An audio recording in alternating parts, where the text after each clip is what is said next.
कार्तिक महात्म 9वां अध्याय। पूजा शुरू करने से पहले हम अपने गुरु महाराज जी का ध्यान करेंगे। गुरुर् ब्रह्मा गुरुर्विष्णु गुरुर्देवो महेश्वरा गुरुर् साक्षात परब्रह्म तस्मै श्री गुरुवे नमः। इसके बाद गणेश जी महाराज जी का ध्यान करते हुए उनकी कथा का श्रवण करेंगे।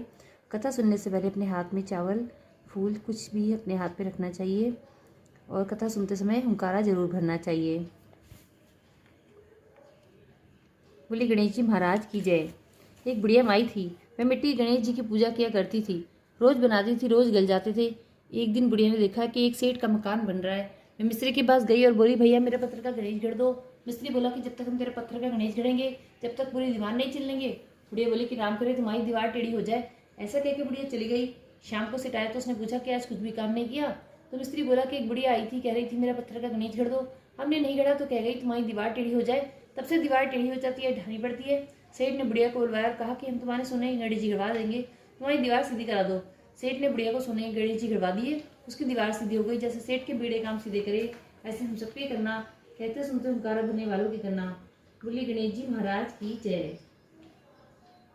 कार्तिक महात्म 9वां अध्याय।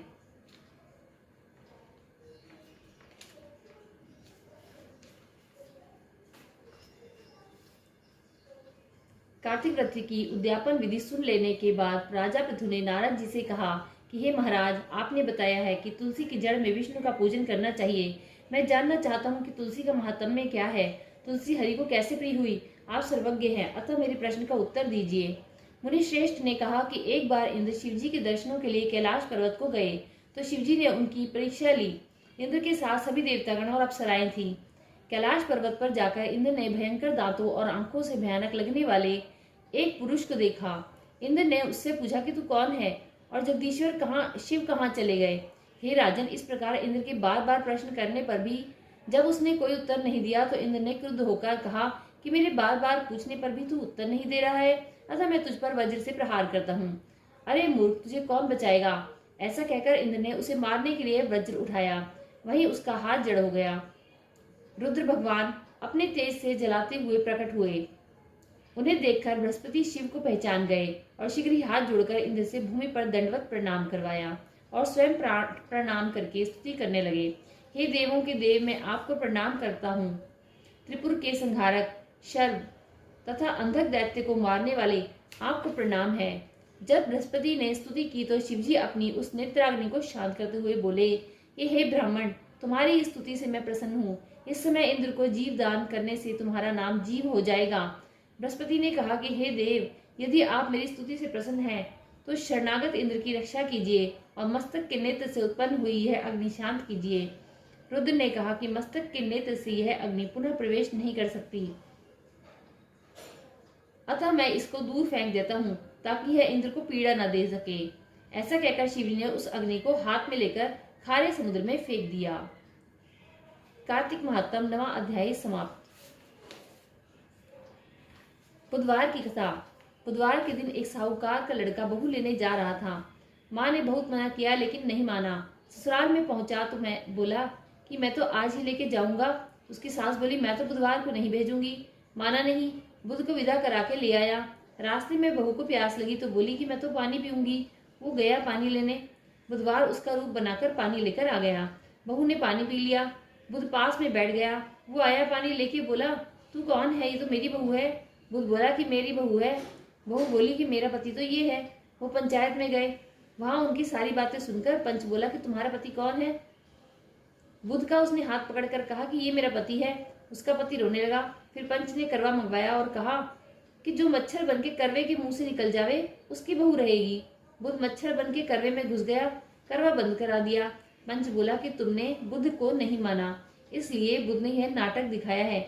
उसने सारे नगर में ढिंडोरा पिटवा दिया कि बुधवार को बहन के भाई सासरे जमाई कोई न जावे। जैसे बुधवार ने उसको नाटक दिखाया ऐसे किसी को न दिखावे। कहते सुनते हुंकारा भरने वालों के। बोलो बुध भगवान की जय। कार्तिक के ठाकुर की जय। तुलसी मैया की जय। नितनेम बाबा सीता माता की कथा।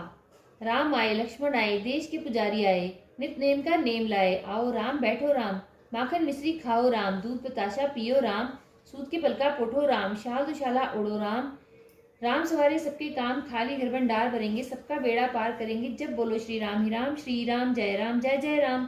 सीता माता कहानी कहा करती थी, श्री राम जी सुना करते थे। एक दिन भगवान राम को किसी काम से बाहर जाना पड़ गया। सीता मैया कहने लगी कि भगवान, मेरा तो 12 बरस का नितनेम है, मैं अपनी कहानी किसे सुनाऊंगी। भगवान बोले कि ऐसा करियो, तू कुएं के पाल पर जाकर बैठ जाइयो, औरतें पानी भरने आएंगी तो तेरी कहानी सुन लेंगी। बोली अच्छा। सीता माता कुएं पर जाकर बैठ गई। एक बहू आई, रेशम जरी की साड़ी पहन रखी थी, सोने का घड़ा ले रखा था। सीता मैया बोली कि बहन मेरा 12 बरस का नितनेम सुन ले। बहू बोली कि मैं तेरा 12 बरस का नितनेम सुनूंगी तो मुझे देर हो जाएगी, घर में सांस सड़ेगी। कहानी नहीं सुनी। घर आई तो रेशम जरी की साड़ी फट गई, सोने का घड़ा मिट्टी का हो गया। सासू बोली कि बहू किसका दोष तेरे ले आई। बहू बोली कि सासू जी दोष क्या, कुएं की पाल पर एक औरत बैठी थी, कह रही थी मेरी कहानी सुन ले, मैंने नहीं सुनी तो ऐसा हो गया। अगले दिन सास वही साड़ी पहनकर वही घड़ा ले गई। सीता माता बैठी पाई, मेरी कहानी सुन ले बहन। सास बोली कि कहानी एक बार छोड़ 4 बार सुनूं। राम आए लक्ष्मण आए, देश के पुजारी आए, नित नेम का नेम लाए। आओ राम बैठो राम, तपी रसोई जीमो राम, माखन मिश्री खाओ राम, दूध बताशा पियो राम, सूत के पलका पोठो राम, शाल दुशाला उड़ो राम, शाल दुशाला उड़ो राम, जब बोलो श्री राम ही राम। राम सवारे सबके काम, खाली घर भंडार भरेंगे, सबका बेड़ा पार करेंगे, श्री राम जय जय राम। वह बोली कि बहन कहानी तो मुझे बहुत अच्छी लगी। घर गई तो रेशम जरी की साड़ी हो गई, सोने का घड़ा हो गया। बहू कहने लगी कि सासू जी तुम कैसे कर लाई। बहू तो दोष लगा लाई थी, मैं दोष उतार आई। ऐसी वो कौन थी। वो सीता माता थी, पुराने से नया कर देती हैं, खाली घर में डार भर देती हैं, लक्ष्मी जी का वास कर दें और जो कुछ इच्छा हो उसे पूरी कर देती हैं। अच्छा सासू जी ऐसी कहानी मुझे भी सुना दो। वो बोली कि ले भाई तू भी सुन ले, फिर से कहना ही है। राम आए लक्ष्मण आए, देश के पुजारी आए, नित नेम का नेम लाए। आओ राम बैठो राम, तपी रसोई जीमो राम, माखन मिश्री खाओ राम, दूध बताशा पियो राम, सूत के पलका पोठो राम, शाल दुशाला उड़ो राम। राम सवारे सबके काम, खाली घर भंडार भरेंगे, सबका बेड़ा पार करेंगे, जब बोलूं श्री राम ही राम, श्री राम जय राम। बहू कहने लगी कि सासू जी कहानी तो बहुत अच्छी है। सासू बोली बहू रोज कह लिया करेंगे। अब सास बहू रोजाना नहाती धोती पूजा पाठ करती, नित्यनेम सीता माता की कहानी कहती। एक दिन उनकी पड़ोसन आई, बोली बहन जरा आँच दे दे। वह कहने लगी कि अभी हमने आँच नहीं जलाई। वह बोली तो तुम 4 बजे से उठकर क्या कर रही हो। हम नहाए धोए पूजा पाठ करी, सीता माता की कहानी कही। वह बोली इससे क्या होता है। बोली सीता माता की कहानी कहने से अटूट भंडार भरते हैं, सारे कार्य सिद्ध हो जाते हैं। पड़ोसन बोली कि बहन ऐसी कहानी मुझे भी सुना दे। वह बोली ले भाई तू भी सुन ले, फिर वही कहना ही है। राम आए लक्ष्मण आए, देश के पुजारी आए, नित नेम का नेम लाए। आओ राम बैठो राम, तपी रसोई जीमो राम, माखन मिश्री खाओ राम, दूध बताशा पियो राम, सूत के पलका पोठो राम, शाल दुशाला उड़ो राम। राम सवारे सबके काम, खाली घर भंडार भरेंगे, सबका बेड़ा पार करेंगे, श्री राम जय राम। पड़ोसन कहने लगी कि बहन कहानी तो मुझे बहुत अच्छी लगी। अब वह पड़ोसन भी नित नेम सीता माता की कहानी कहने लगी। सीता माता ने उसके भी भंडार भर दिए। है मेरी सीता माता, जैसे उन सबके भंडार भरे ऐसे मेरे भरियो। लक्ष्मी का वास हो, अन्नपूर्णा का वास हो। बोलो सीता मैया की जय, श्री रामचंद्र जी की जय।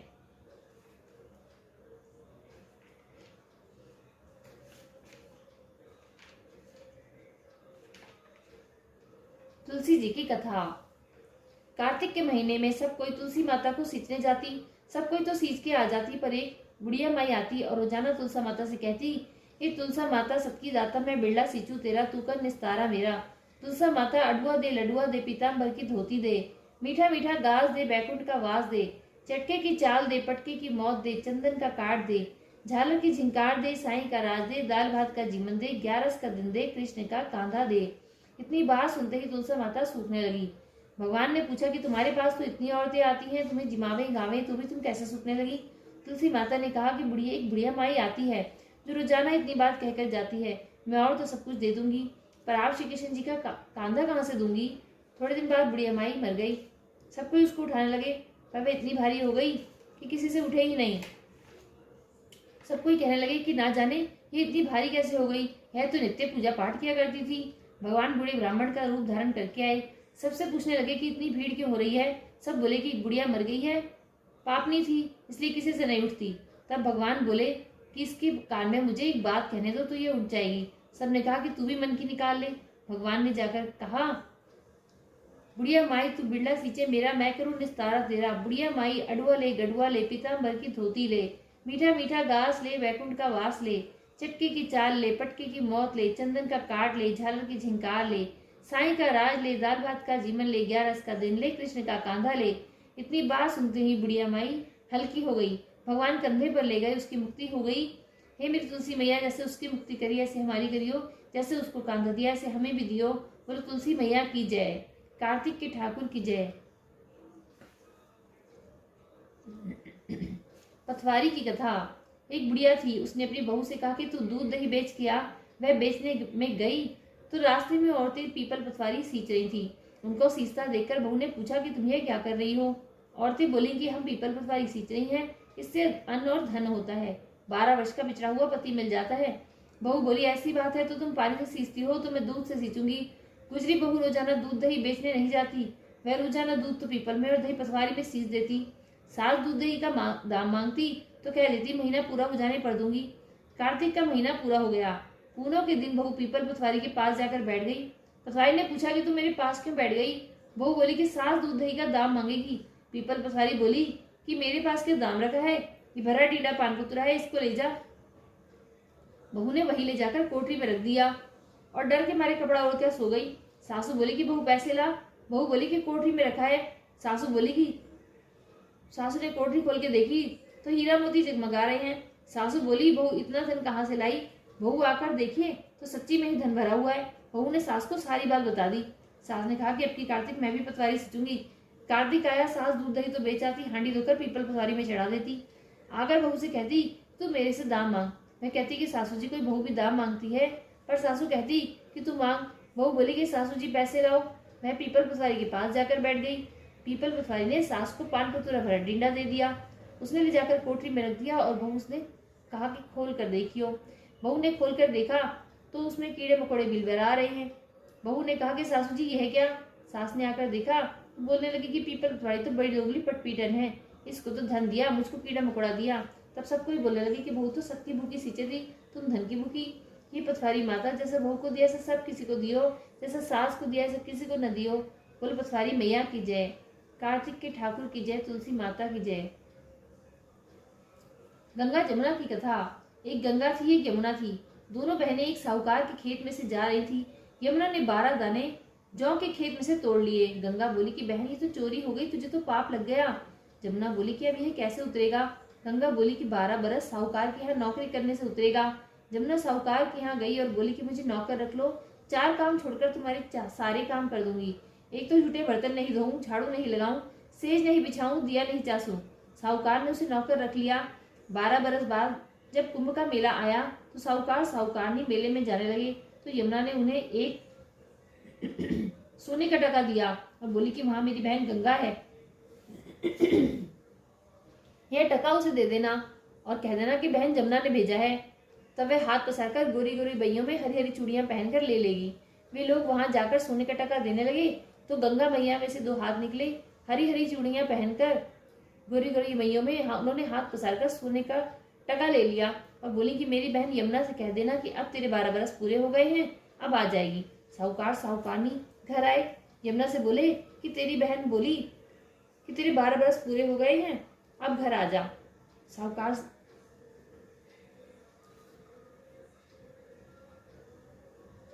यह सुनते ही यमुना सहस्त्रधारा होकर बहने लगी। साहूकार साहूकारनी को जब यह पता चला कि यमुना माता हमारे यहाँ सारे काम करती थी तो मुंह माथे पड़ गए और सोचने लगे कि अब हमारा पाप कैसे उतरेगा। उधर यमुना गंगा के पास गई तो गंगा जी ने पूछा कि तू साहूकार साहूकारनी को धीरज बंधा कर आई है कि नहीं। यमुना बोली कि मैंने तो कुछ नहीं कहा। गंगा बोली कि जा उनको धीरज बंधा कर आ, नहीं तो उन्हें संतोष कैसे होगा। यमुना दोनों के सपने में आई, बोली कि तुम उदास क्यों बैठे हो। वे बोले कि हमने तुम्हारे से ऊंचा नीचा सब काम कराया, अब हमारा पाप कैसे उतरेगा। जमुना बोली कि तुम्हारे कोई पाप नहीं लगा, मैं तो अपना पाप उतारने आई थी। तुम्हारे खेत में से 12 दाने गेहूं के तोड़ लिए थे, इसलिए मुझे दोष लग गया था। तुम्हारे 12 साल काम करने से उतरा है तो मोटा तुम्हारे कोई दोष नहीं लगा। तुम्हारे खूब धन लक्ष्मी हो जाएगी, तुम्हारी मुक्ति हो जाएगी। हे जमुना माता, जैसे मुक्ति साहूकार साहूकारनी को दी वैसे हमें भी देना, हमारे परिवार को देना। बोलो गंगा मैया की जय, जमुना माता की जय। लपसी तपसी की कथा। एक लपसी था, एक तपसी था। तपसी तो भगवान की तपस्या करता, लपसी रोजाना सवा सिर का हलवा बनाकर भगवान को भोग लगाकर टाली हिलाकर जीम लेता। एक दिन दोनों में झगड़ा हो गया। लपसी बोला मैं बड़ा, तपसी बोला मैं बड़ा, क्योंकि मैं भगवान की तपस्या करता हूँ। नारद जी बोले कि तुम्हारा फैसला मैं करूंगा। दूसरे दिन तपसी नहाकर आने लगा तो नारद जी ने 1.25 करोड़ की मुद्रा तपसी के आगे गिरा दिया। उसने आंख खोल के देखा तो मुद्रा पड़ा है। उसने उठाकर पैर के नीचे दबा लिया और तपस्या करने लगा। उधर लपसी ने 1.25 सेर का हलवा बनाकर भगवान को भोग लगाकर टाली हिलाकर जीव लिया। इतने में नारद जी आए और दोनों को अपने पास बिठाया। दोनों पूछने लगे कि कौन बड़ा है। नारद जी ने तपसी से कहा कि अपना पाँव हटा। पाँव हटाते ही मुद्रा निकला। तब नारद जी बोले कि मुद्रा चुराने से तेरी तपस्या भंग हो गई, इसलिए लपसी बड़ा है। तपसी कहने लगा कि मुझे मेरी तपस्या का फल कैसे मिलेगा। नारद जी बोले कि तेरी तपस्या का फल कार्तिक नहाने वाली देंगी। सब कहानी कहकर तेरी कहानी नहीं कहेंगी तो कार्तिक का फल तुझे हो जाएगा। धोती देकर अंगोछा नहीं देवे, सीधा देकर दक्षिणा नहीं देवे, ब्राह्मण जिमाकर दक्षिणा नहीं देवे, दीवा चास के हाथ ना जोड़े तो तेरा पुण्य, कपड़ा दे के बटन न लगाए, दाहिने हाथ का नाड़ा बांधे तो सबका फल तुम्हें हो जाएगा। इतना कह के नारद जी चले गए। बोले कार्तिक के ठाकुर की जय, तुलसी माता की जय। यदि आपको कहानी अच्छी लगे तो कमेंट में राधे राधे जरूर लिखें। कार्तिक के महीने में राधे राधे बोलने का सहस्र गुना होकर फल मिलता है। जय जय श्री राधे।